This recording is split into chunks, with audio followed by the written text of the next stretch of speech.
الحمد لله رب العالمين والعاقبة للمتقين والصلاة والسلام على سيد الأنبياء والمرسلين خاتم النبيين محمد وعلى آلہ وصحبہ اجمعین اما بعد۔ میرے دینی اور ایمانی بھائیوں، بزرگوں اور دوستوں، سب سے پہلے میں عید الفطر کی آپ سبوں کو مبارکباد دیتا ہوں۔ اللہ تعالیٰ اس عید کو نہ صرف ہم مسلمانوں کے لیے بلکہ پورے عالم کے انسانوں کے لیے رحمتوں اور برکتوں کا باعث بنائے اور ہر طرح کی پریشانیوں کو اور تکلیفوں کے دور کرنے کا باعث بنائے۔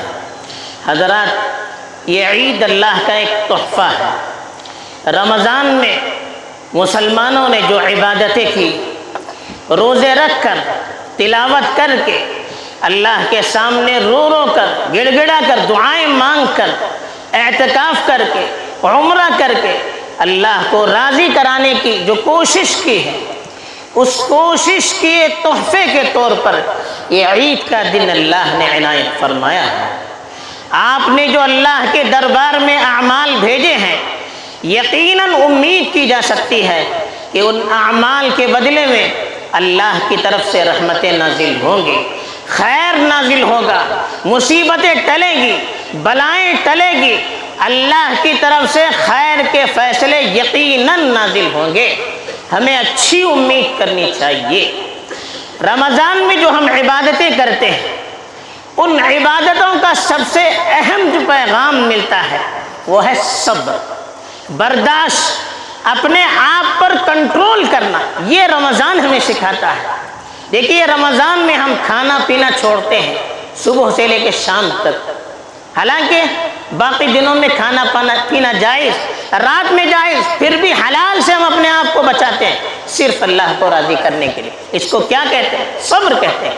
پیاس لگتی ہے، کوئی دیکھنے والا نہیں ہوتا ہے، پھر بھی آدمی پانی نہیں پیتا ہے، برداشت کرتا ہے، اسی کو صبر کہتے ہیں۔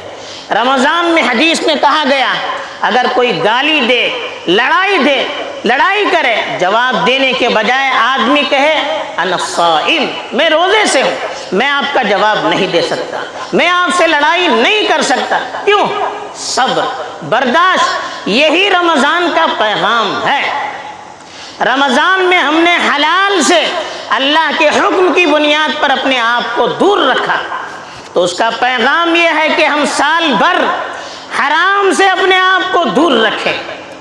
رمضان میں جس طرح سے ہم نے اللہ کی اطاعتوں کے لیے قربانی دی، اس کا یہ مطلب نہیں ہے کہ اللہ تعالیٰ رمضان ہی کی عبادت سے خوش ہوتے ہیں، یا اللہ تعالیٰ رمضان کے مہینے میں بندوں سے متعلق ہوتے ہیں۔ نہیں، رمضان کی یہ عبادتیں اللہ کے یہاں قبول ہے یا نہیں، اس کی نشانی یہ ہے کہ رمضان بعد ہم اللہ کی عبادت میں مشغول رہیں۔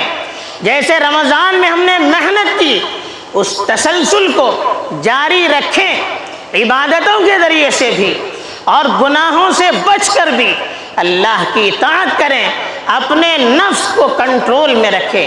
یہ رمضان کا پیغام ہے۔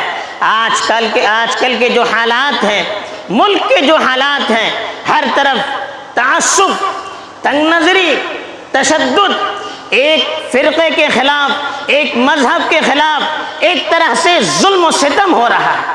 لیکن ہمیں کیا کرنا ہے؟ عید ہمیں کیا پیغام دیتی ہے؟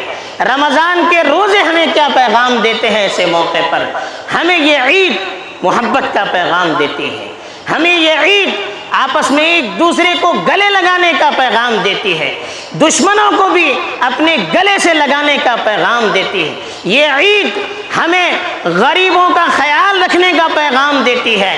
جو غریب ہیں، جو پریشان حال ہیں، جو دانے دانے کے لیے ترستے ہیں، ہم جس طرح سے خوش ہیں، ہم جیسے نئے کپڑے پہنتے ہیں، ہم جیسے اچھا کھانا کھاتے ہیں، اسلام کا پیغام یہ ہے کہ غریبوں کو بھی، یہاں تک کہ دوسروں کو بھی، غیروں کو بھی اپنی خوشی میں ہم شریک کریں۔ یہ عید ہمیں یہ پیغام دیتی ہے، معاف کرے دشمنوں کو، معاف کرے پریشان کرنے والوں کو، معاف کرے تکلیف دینے والوں کو، معاف کرے ہر ان لوگوں کو جن سے ہمیں پریشانی ہوتی ہے۔ اس کا ہمیں پیغام دیتی ہے یہ عید۔ یہ عید ہمیں یہ پیغام دیتی ہے، دوسرا ہمیں تکلیف دے تو ہم اپنے آپ کو کنٹرول میں رکھیں، ہم گالی کا جواب گالی سے نہ دیں، ہم سخت الفاظ کا جواب سخت الفاظ میں نہ دیں، بلکہ ہم گالی کا جواب پیار سے دیں، ہم سخت الفاظ کا جواب نرمی اور محبت سے دیں، ہم دشمنی کا جواب محبت سے دیں۔ یہ ہمیں عید پیغام دیتی ہے۔ عید تو ہمیں یہ پیغام دیتی ہے، جو ہم سے روٹے ہوئے ہیں، جو ہم سے دور ہیں، جو ہم سے بات کرنا نہیں چاہتے ہیں، ہم ان کے پاس جائیں، ان کو منائیں، ان کو گلے سے لگائیں۔ یہ عید ہمیں پیغام دیتی ہے، یہ اسلام ہمیں پیغام دیتا ہے۔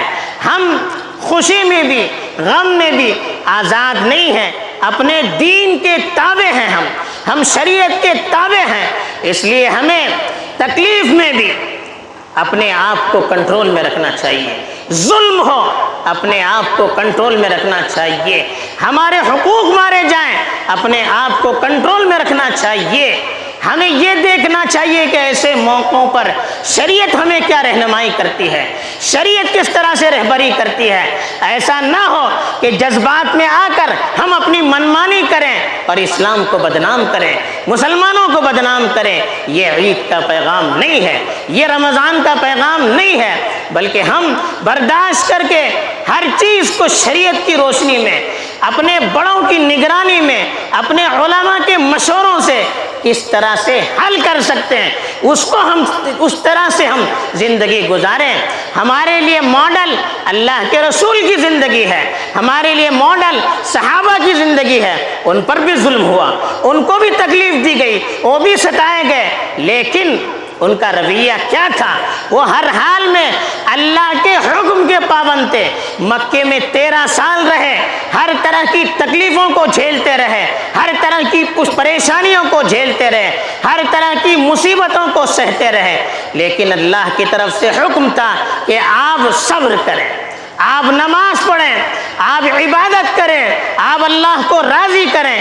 یہ اللہ کا حکم تھا، تو مسلمان اللہ کے حکم کے تابع رہے، اپنے جذبات کو اللہ کے تابع کر دیا۔ جب مدینے گئے، وہاں پر طاقت ملی، وہاں پر حکومت ہوئی، اور اللہ کی طرف سے حکم آیا کہ جہاد کر سکتے ہیں، تب جہاد کے لیے نکلے۔ اللہ کے حکم پر اپنی منمانی نہیں، اپنی مرضی سے نہیں، اپنی خواہش کے مطابق نہیں۔ یہ پیغام ہے ہمارے لیے کہ ہر معاملے میں ہمارے لیے آئیڈیل ہمارے اور آپ کے آقا اور مقتدی حضرت محمد مصطفیٰ صلی اللہ علیہ وسلم ہے۔ تیسری چیز ہمیں ذمہ داروں سے بھی کہنا ہے کہ اپنے اندر بھی تحمل رکھنا چاہیے۔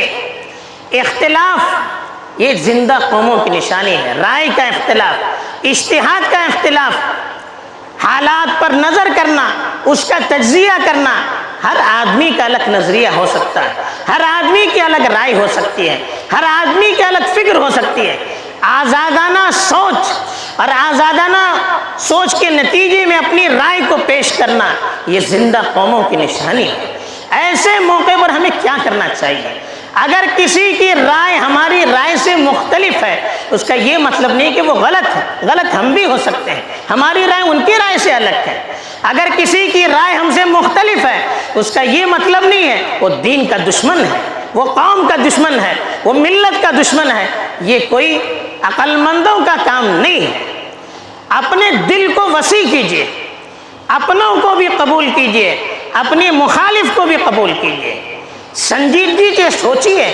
وقتی مسائل کے لیے اپنے اتحاد کو پارا پارا مت کیجیے، وقتی مسائل کے لیے اپنے اداروں کو مت توڑیے، وقتی مسائل کے لیے اپنی قوم کے خلاف